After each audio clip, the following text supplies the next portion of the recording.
어느 교회 교인들에게 있었던 일이라고 합니다.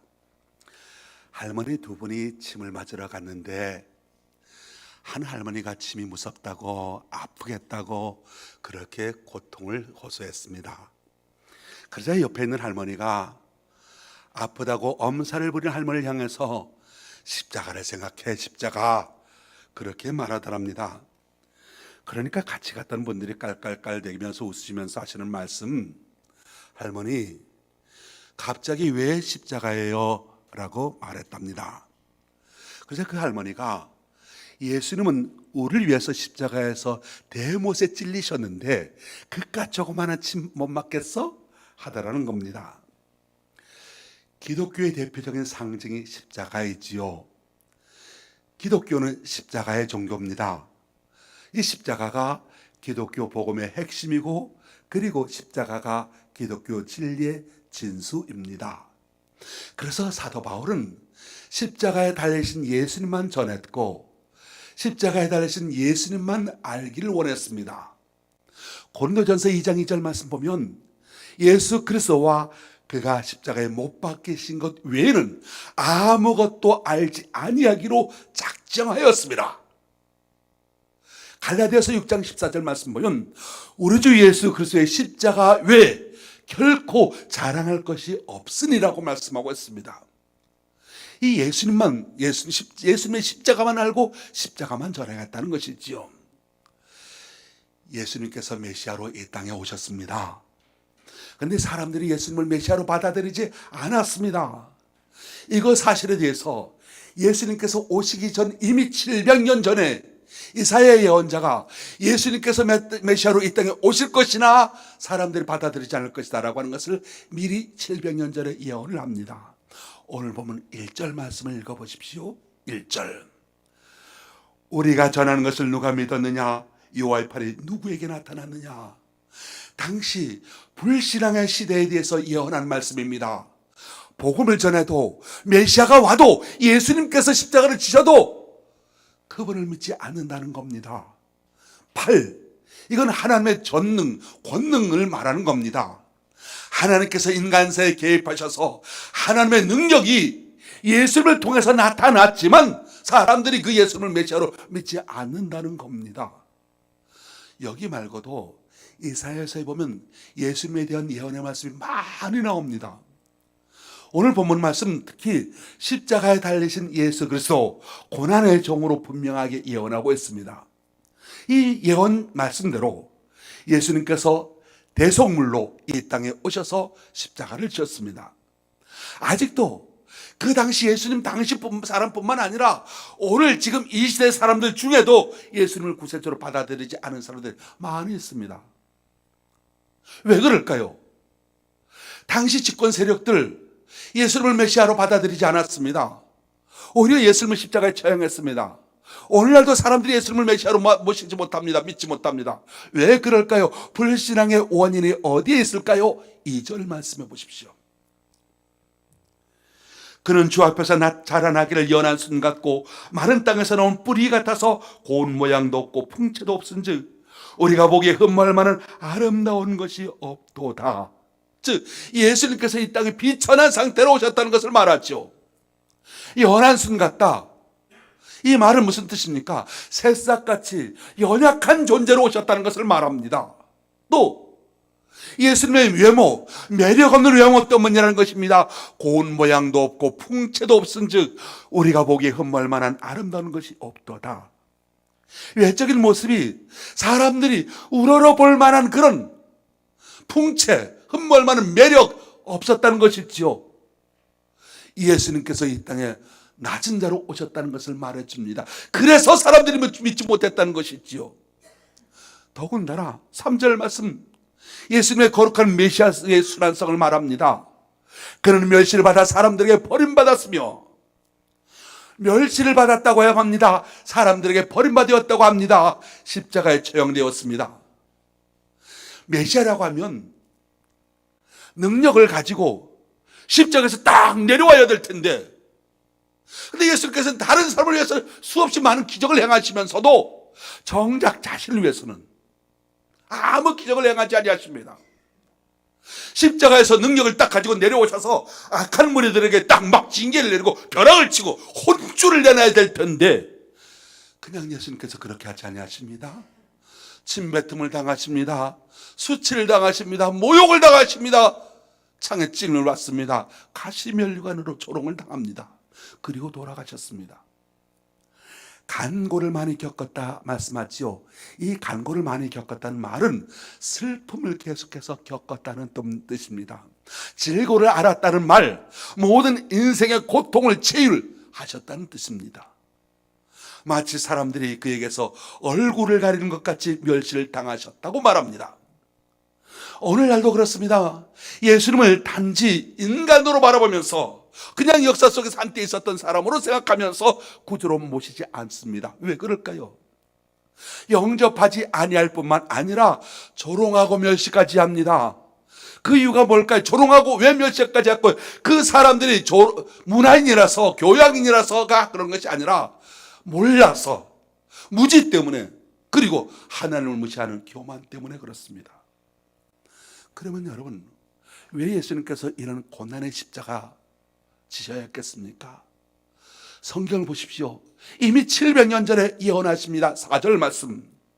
그는 실로 우리의 질고를 지고 우리의 슬픔을 당하였거늘. 우리의 질고를 지었습니다. 우리의 슬픔을 당하셨습니다. 5절 말씀. 그가 찔림은 우리의 허물 때문이요 그가 상함은 우리의 죄악 때문이라. 우리의 허물로 인하여 찔림을 당하셨습니다.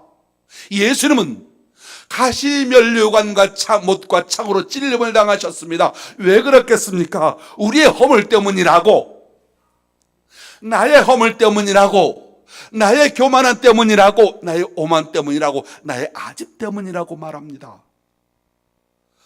우리의 죄악으로 인하여 상하였다고 말씀합니다. 상했다라고 하는 건 뼈가 부서지는 듯한 처참한 상황을 말합니다. 실제로 예수님께서 이 예언의 말씀 700년 후에 많은 군중들 앞에서 옷이 벗김을 당했습니다. 로마 군병의 채찍을 맞으셨습니다. 조롱을 당합니다. 손과 발에 못이 박힙니다. 머리에 가시관을 쓰십니다. 옆구리에 창으로 찔립니다. 왜 그러느냐? 예수님의 잘못 때문에 처형되는 것이 아니고 예수님께서 우리를 사랑하시기 때문에 우리를 대신하여 십자가에서 처형당하셨다는 겁니다. 하나님의 아들 예수님께서 하늘 높보자 그 영광스러운 보좌 버리시고 이 땅에 사람의 몸으로 오셔서 왜 그렇게 멸시를 당하며 십자가를 지셔야 했겠습니까? 그것에 대해서 주님께서 분명하게 말씀하십니다. 인자가 온 것은 섬김을 받으려 함이 아니라 도리어 섬기려 하고 자기의 목숨을 많은 사람의 대속물로 주려 함이라 말씀합니다. 우리를 사랑하시니까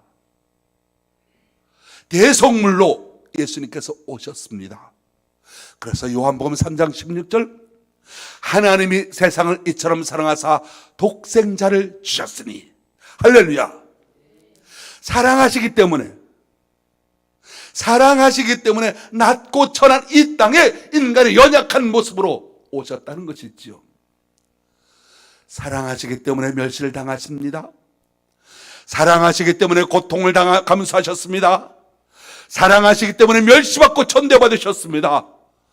로마서 5장 8절. 우리가 아직 죄인 되었을 때 그리스도께서 우리를 위하여 죽으심으로 하나님께서 우리에게 대한 자기의 사랑을 확증하셨느니라 말씀합니다.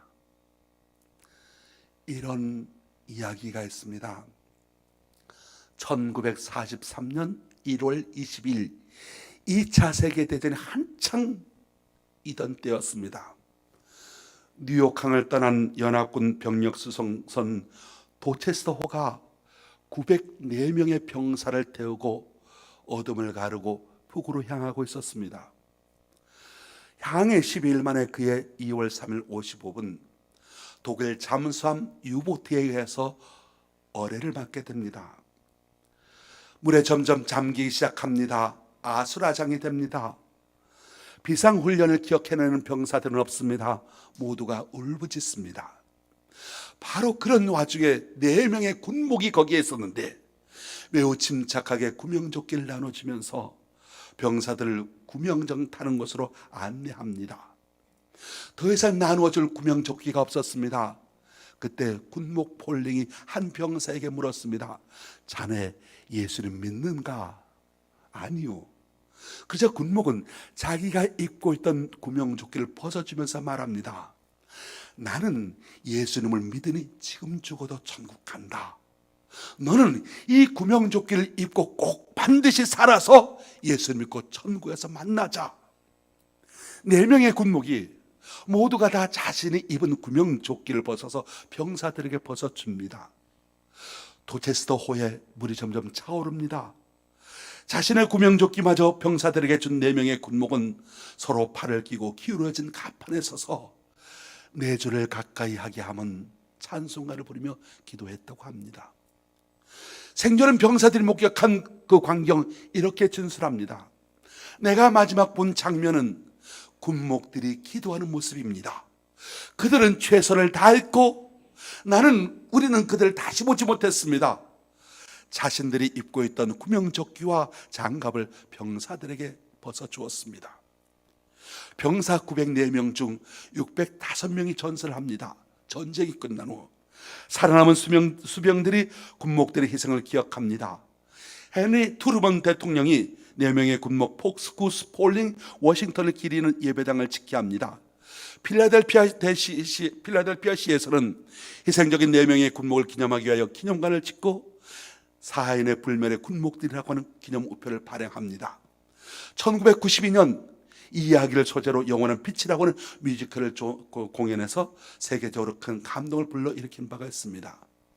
죽기까지, 다른 사람을 살리기 위해 죽기까지 희생했던 사람들, 그 사람들을 왜 그랬겠느냐? 주님께서 그렇게 하셨기 때문에. 그래서 또 죽기까지 순종함으로 사랑을 실천하셨다는 겁니다. 예수님은 그 십자가의 고통을 어떻게 감당하셨습니까? 7절 말씀을 같이 읽어봅니다. 7절. 그가 곤욕을 당하여 괴로울 때에도 그의 입을 열지 아니하였으며 마치 도승환장으로 끌려가는 어린 양과 털 까는 자 앞에서 잠잠한 양같이 그의 입을 열지 아니하였도다. 예수님께서는 도수장에 끌려가는 양과 같다고 비유하고 있습니다.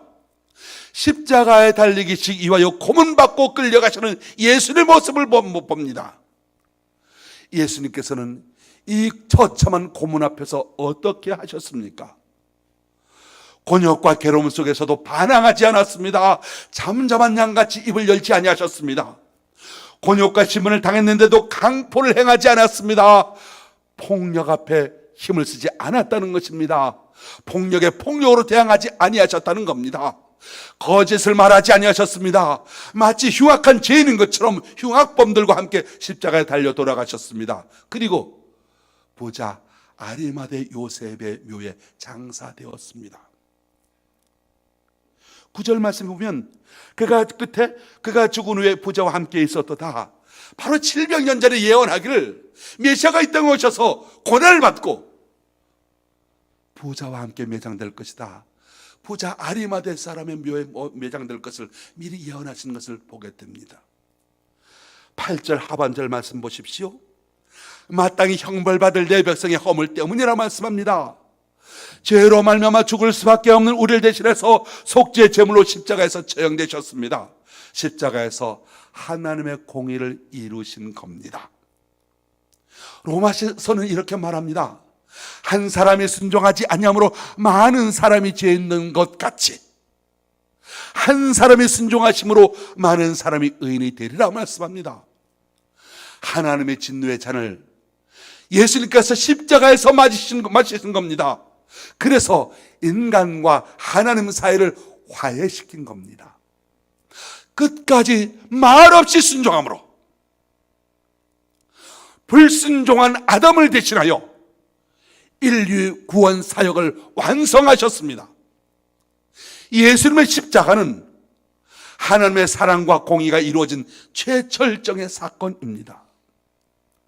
얼마든지 예수님께서는 로마 군인들, 병사들 제압할 수 있는 힘이 있으시고 능력이 있으신 분이십니다. 그런데 끝까지 끝까지 하나님의 말씀에 순종하심으로 인류 구원 사역을 완성하셨습니다. 예수님의 마지막 기적이 무슨 사건인지 아십니까? 예수님을 잡으러 온 로마 병사들을 베드로가 칼을 뽑아 칼을 휘둘러서 말고야라고 하는 종의 귀를 병사의 귀를 잘라버렸습니다. 예수님께서는 칼을 거두어라, 칼을 쓰는 자는 칼로 망한다라고 하면서 마지막 기적, 그 말고의 귀를 붙여주셨던 겁니다. 무슨 뜻입니까? 예수는 하늘 능력을 가지셔서 다른 사람을 위해서는 기적을, 다른 사람을 고치시고 다른 사람을 살리시는 기적을 행하시면서도 정작 자신을 위해서는 그 십자가에서 내려오시지 아니하셨다. 그 십자가의 고통을 말없이 감내하셨다, 감당하셨다 말씀하셨습니다. 하나님의 공의를 이루기 위하여 십자가에서 죽기까지, 끝까지 순종하셨다고 말씀합니다. 왜 이렇게 순종하셨을까요? 10절, 하나님의 기뻐하시는 뜻을 성취하기 위해서입니다. 순환당한 근거가 바로 하나님의 주권적인 계획을 성취하시기 위함이었던 겁니다. 예수님께서 십자가에 달리시기 전날 밤 겟세마네 동산에서 기도하시죠. 아버지여, 내 원대로 마시옵고 아버지의 원대로 되기를 원하나이다. 내 원대로 마시옵고 아버지의 원대로 되기를 원하나이다. 최후 기도를 드렸지요. 그리고 십자가 상에서 7마디 말씀을 하시고 그 중에 다 이루었다 말씀하시면서 하나님의 구원 사역을 완전히 성취하셨습니다. 그 예수님의 십자가 나와 무관한 십자가가 아닙니다. 내가 죽을 수밖에 없는 자리에서 대신 예수님께서 십자가 지신 것입니다. 믿으시면 아멘. 내가 지옥 가야 하는데 대신 예수님께서 십자가 지심으로 나로 하여금 지옥 형벌을 면하게 하신 것입니다. 아멘. 나와 상관없는 십자가가 아니라 내 인생 가장 중심에 서 있는 십자가인 줄 믿으시기 바랍니다. 나이가 들어서 귀가 잘 들리지 아니하는 경상도 할머니 3분이 이 교회에서 전도 초청장치를 했습니다. 그 설교의 거리에서 전도 초청장치에서 십자가 설교를 들었습니다. 그리고 집에 와서 3사람이 의논을 합니다. 한 할머니가 말합니다. 오늘 교회가 뭐라 카드노? 예수가 죽었다 카대. 와 죽었다 카드노? 못에 찔려 죽었다 안 카나? 이때 안 많았던 할머니가 물었습니다. 예수가 누구? 몰라. 우리 며느라가 아버지 했사는 거 보니까 아마 사돈 어린은 갑지 뭐. 그래, 사돈 어른 돌아가셨는데 문상은 갔다 왔나? 안 갔다. 왜 안 갔노? 가야 될 것 같은데 뭐 들어보니까 사흘 만에 다시 살아났다 하더라. 자, 여러분, 주는 그리스도시요 살아계신 하나님의 아들이심을 며느리의 아버지를 아니가 내 아버지로 내 마음으로 믿고 내 입술로 고백해서 그 예수님의 십자가 사건이 나를 위한 사건이 되게 하시길 주의 이름으로 축원합니다. 예수님께서 십자가에 처형됨으로 말미암아 이 사실을 믿는 우리는 어떻게 됩니까? 5절 말씀을 읽어봅니다. 5절, 그가 찔림은 우리의 허물 때문이요 그가 상함은 우리의 죄악 때문이라. 그가 징계를 받음으로 우리는 평화를 누리고 그가 채찍에 맞음으로 우리는 나음을 받았도다. 우리의 죄가 다 용서되었습니다. 그의 찔림은 우리의 허물로 인함이라고 말씀합니다. 그가 상함은 우리의 죄악 때문이라고 말씀합니다. 우리의 죄악을 그에게 담당시키셨다고 6절에서 말씀합니다. 예수님은 예수님의 죄 때문에 십자가에서 죽으시는 것이 아니라 예수님은 왜 십자가에서 죽으셨느냐? 우리 죄 때문에 십자가형을 당하셨다는 겁니다. 그래서 어떻게 되느냐? 우리의 죄 문제가 해결된 겁니다. 우리가 형벌받지 아니하게 된 겁니다. 믿으시면 아멘. 베드로전서 2장 24절, 신이 나무에 달려 그의 몸으로 우리의 죄를 담당하셨으니 이는 우리로 죄에 대하여 죽고 의에 대하여 살게 하려 하심이라. 저가 채찍에 맞음으로 너희가 나음을 얻었나니. 죄의 삭은 사망인데 예수님께서 십자가에 대신 돌아가심으로 우리는 완전히 죄의 삭스로부터 해방되었습니다. 죽음으로부터 해방되었습니다. 무엇이 인간을 죽음에서부터 해방시킬 수 있겠습니까? 무엇이 인간을 죄로부터 자유롭게 할 수가 있겠습니까? 예수님의 십자가입니다. 우리 주님께서 십자가에서 우리의 죄를 대신하여 그 대가를 치르셨습니다. 우리를 대신하여 십자가에 달리심으로 우리의 죄를 용서하여 주시고 우리를 죽음에서 해방시켜 주셨습니다. 그러므로 우리는 우리 옛사람이 십자가에 못 박힌 사실을 믿어야 합니다. 예수님의 십자가에 달리심으로 우리가 어떻게 되었겠습니까? 5절, 우리가 나음을 입었다고 말씀합니다.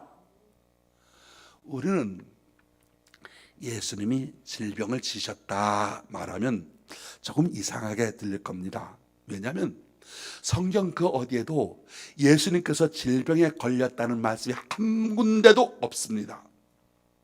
그러면 이 말씀의 의미는 뭘까요? 오늘 말씀을 예언한 이사야 선지자는 메시아를 예언하면서 이렇게 말합니다.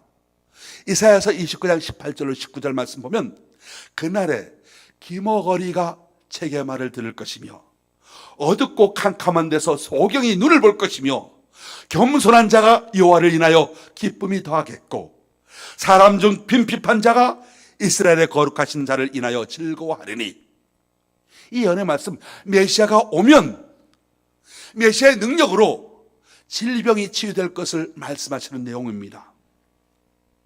사실 죽고 싶은 사람은 있어요. 그런데 아프고 싶은 사람은 없잖아요. 뭘 말합니까? 그만큼 이 질병 아프다는 것이 인간에게 큰 고통이란 뜻이겠지요. 인간의 행복을 꺾어버립니다.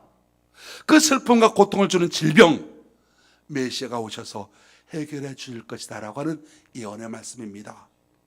그래서 실제로 누가복음에 보면 이 예언이 예수님을 통하여 성취된 것을 보여줍니다.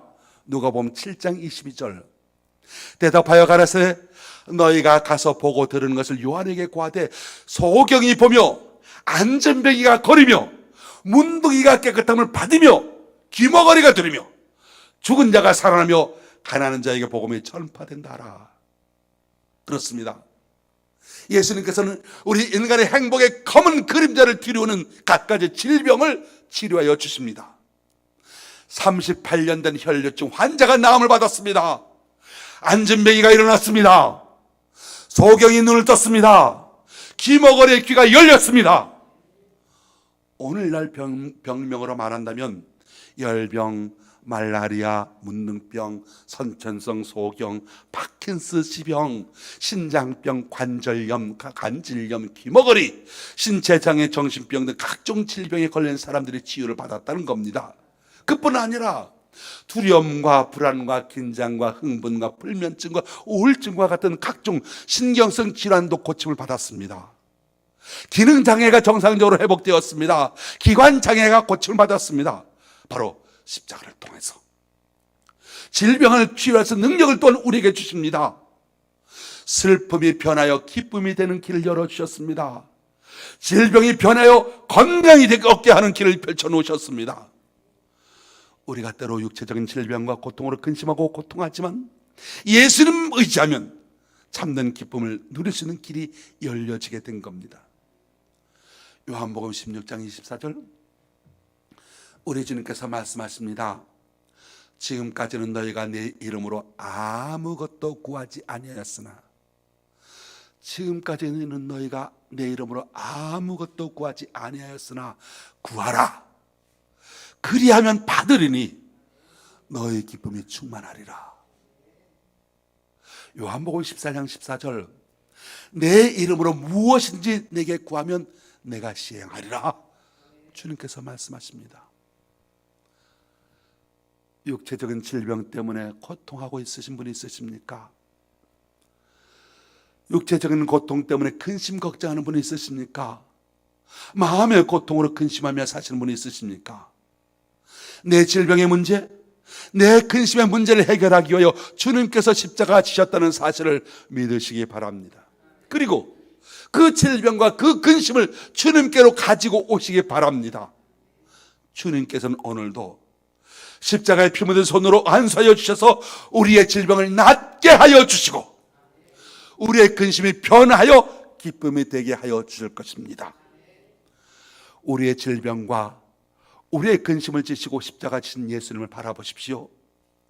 이스라엘 백성들이 광야에서 구리뱀을 보았을 때 기적이 나타났습니다. 예수님께서 십자가 지심으로 또한 5절 말씀, 우리가 평화를 누리게 되었다고 말씀합니다. 우리에게 참 평화를 주시기 위하여 예수님께서 십자가에서 돌아가셨다는 뜻이지요. 그가 징계를 받음으로 우리가 평화를 누렸다고 말씀합니다. 우리가 마땅히 받아야 할 대가를 예수님께서 십자가 지심으로 우리가 용서받게 되었다는 것입니다.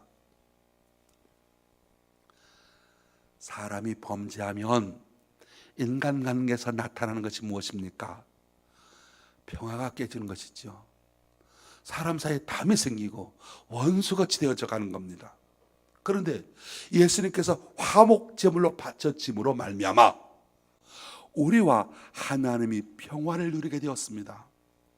에베소서 2장 14절로 19절, 그는 우리의 화평이신지라 둘로 하나를 만드사 중간에 막힌 담을 허시고 원수되는 것을 십자가로 소멸하시고 또 오셔서 먼 데 있는 너희에게 평안을 전하고 가까운 데 있는 자들에게 평안을 전하셨으니, 바로 십자가를 통해서 담을 허물고 평화를 이루어 주십니다. 십자가 서 있는 곳에 하나가 됩니다. 여야가 공존합니다. 지역 감정의 담이 허물어집니다. 빈부의 담, 남녀의 담, 권력의 담, 학력의 담, 민족의 담, 나라의 담이 무너집니다. 예수님께서 십자가에서 화목제물로 돌아가심으로 모든 막힌 담들이 허물어지게 된다. 그러므로 우리는 하나님과 화목한 사람, 하나님과 가까운 사람, 친밀한 사람, 화목한 사람이 된 겁니다. 십자가로 말미암아 모든 죄가 용서받았습니다. 그래서 우리도 용서하며 화평한 사람으로 우리도 살아가야 하는 겁니다. 십자가를 바라보며 부부가 용서하며 평화를 누려야 합니다. 십자가를 바라보며 교인들 간의 서운한 감정도 내려놓고 평화를 누려야 합니다. 시어머니와 며느리, 부모와 자식이 십자가의 사랑으로 포용하고 평화를 누려야 합니다. 무슨 말입니까? 원수 맞지 말라는 겁니다. 담을 쌓지 말라는 겁니다. 참된 평화를 누리고 평강을 누리게 하라는 겁니다. 사실 세상에 용서받지 않고도 살아갈 수 있는 의로운 사람 아무도 없습니다. 그리고 사실 십자가 앞에서 용서받지 못할 죄 있는 사람도 없습니다. 아무리 내 가슴을 멍들게 한 사람이란다 할지라도 십자가를 통해서 얼마든지 용서하고 십자가를 통해서 얼마든지 담을 허물고 얼마든지 평화를 누릴 수가 있습니다. 왜 예수님께서 돌아가셨겠습니까? 정확히 말하면 유다 탐욕 때문이 아닙니다. 빌라도의 비겁 때문도 아닙니다. 제사장들의 시기 때문도 아닙니다. 바로 우리의 죄 문제를 해결하기 위하여, 하나님과 화목한 관계를 이루기 위하여 십자가 지셨습니다. 우리를 죄에서 해방하기 위하여 십자가 지셨습니다. 우리의 죽음 문제를 해결하기 위하여 십자가 지셨습니다. 믿으시면 아멘. 예수님께서는 우리에게 참된 평화를 주시기 위하여 십자가에 지셨습니다. 이슬람의 마음에서는 나이 60세 한 여인의 무릎에 머리를 묻고 세상을 떠났습니다. 소크라테스도 70세에 세상을 떠났습니다. 불교의 석가모니 나이 80세에 여름에 음식 잘못 먹고 세상을 떠났습니다. 플라톤도 80세까지 살다가 갔습니다. 그런데 예수님은 33세 십자가에서 피 흘려 돌아가셨습니다. 왜 그랬다고요? 왜 그랬다고요? 그렇습니다. 저와 여러분이 해결할 수 없는 인생의 문제들을 해결하기 위하여 돌아가셨습니다. 그래서 예수님은 단순히 그냥 존경할 만한 성인인 것이 아닙니다. 예수님은 메시아, 즉 우리의 삶의 주인이시고 구원주이시다는 겁니다. 내일부터 사순절 고난주간 앞두고 2주간 특별 새벽 기도회를 엽니다. 이 새벽 기도를 통해서 고난당하신 예수님을 다시 한번 생각해 보면서 한번 이 새벽 기도에 동참해 주시길 바랍니다. 왜 새벽 기도에 나오라고 하느냐? 왜 새벽 기도, 특별 새벽 기도를 여느냐? 이유가 있습니다. 첫째, 하나님께서 새벽에도 오신다고 말씀하기 때문입니다. 시편 46편 5절, 하나님이 그 성중에 계시며 성이 흔들리지 아니할 것이라. 새벽에 하나님이 도우시로다. 새벽에 하나님이 도우신다. 또한 새벽에 온갖 문제가 해결됩니다. 이스라엘 백성들이 애굽에서 나와 광야길을 며칠 가다 보니까 먹을 양식이 다 떨어졌지요. 몇 명이 1000명도 아닙니다. 2000명도 아닙니다. 10,000명도 2만 명도 아닙니다. 무려 200만 명이나 되는 사람들이 광야에서, 아무것도 없는 광야에서 무엇을 먹어야 했겠습니까? 근데 하나님께서 새벽마다 하늘에서 만나를 내려주셨습니다. 할렐루야. 또한 새벽에 하나님의 능력이 나타납니다. 이스라엘 백성들이 출애굽해서 나왔을 때 홍해가 가로막았잖아요. 뒤에는 애굽의 기병대가 추격해 옵니다. 그런데 하나님의 능력으로 밤새도록 동풍이 강하게 불더니 새벽에, 언제? 새벽에 무엇이? 홍해가 갈라졌다. 할렐루야. 그리고 요단강을 건너가게 되지요. 여리고성을 동이 점령될 때도 하나님께서 능력으로 여리고성을 언제? 새벽에 무너뜨리셨습니다. 이 새벽에 우리가 하나님을 만나게 됩니다. 사무엘상 3장에 보면 어린 사무엘이 성전에서 잠을 잤지요. 성전에서 잠을 잤는데 언제 하나님께서 사무엘을 부르셨습니까? 새벽에 하나님이 이미 임하여 사무엘을 부르셨던 겁니다. 새벽에 또한 축복이 임합니다. 야곱이 20년 만에 하란 땅 외삼촌의 집에서 고향으로 돌아옵니다. 야복강 나루에서 밤새도록 천사와 씨름하지요. 그러다가 언제? 새벽에 야곱이 이스라엘로 하나님의 축복을 받는 역사적인 사건이 일어납니다. 새벽에 엄청난 새벽 기도가 엄청난 능력이 있음을 믿으시기 바랍니다. 새벽 기도의 능력의 소유자가 되시기 바랍니다. 문제 해결의 열쇠가 새벽에 있습니다. 물론 우리 지자들 한 번 다 보면 이른 새벽부터 밤늦게까지 토요일도 없이 야근을 근무하시고 고달프고 힘들고 피곤하고 그러신 분들인 줄 다 알아요. 여러분 보면 한 분도 여기서 어떻게 고단하지 않은 분이 누가 있겠습니까? 그런데 여러분 고단하다 피곤하다 뭐가 어쩌다 그런 변명 핑계 만들려 하지 마시고 그것으로 자신의 신앙의 나태함을 합리화시키지 않게 되길 바랍니다. 그렇게 자꾸 하다 보면 헤어날 수 없는 수렁에 점점 빠져들게 될 수가 있게 됩니다. 믿음이 좋던 사람이 믿음이 식어지는 과정을 보게 되면 제일 먼저 새벽 기도하지 않습니다. 저녁 예배 나오지 않게 됩니다. 헌금하지 않게 됩니다. 주일 성수하지 않게 됩니다. 그러다가 불평불만하는 사람으로 전락하게 되는 것을 봅니다. 이제 잠든 신앙, 침체된 신앙, 형식적인 믿음에서 깨어나서 이 새벽에 마음을 새롭게 해서 저와 여러분의 심령에 하나님께서 예비하신 은혜의 축복이, 성령의 단비가 흡족하게 내려지는, 그래서 주님께서 고난당하심으로 우리가 나음을 입었도다 하는 기적의 사건이 여러분에게 간증이 되는 시간 되시기를 주의 이름으로 축원합니다. 기도하겠습니다. 하나님 아버지 감사합니다. 날마다 주님의 은혜로 살게 하여 주셨으니 감사합니다. 이제 사순절 고난주간을 앞두고 주님의 고난을 깊이 생각해 봅니다. 정말로 감사하고 감격하고 정말로 예수님처럼 살겠다는 다짐하는 우리가 되게 하여 주옵시고 주님 제자가 되게 하여 주옵시고 주님의 증인이 되게 하여 주옵소서. 우리 힘으로는 안 됩니다. 내 능력으로는 안 됩니다.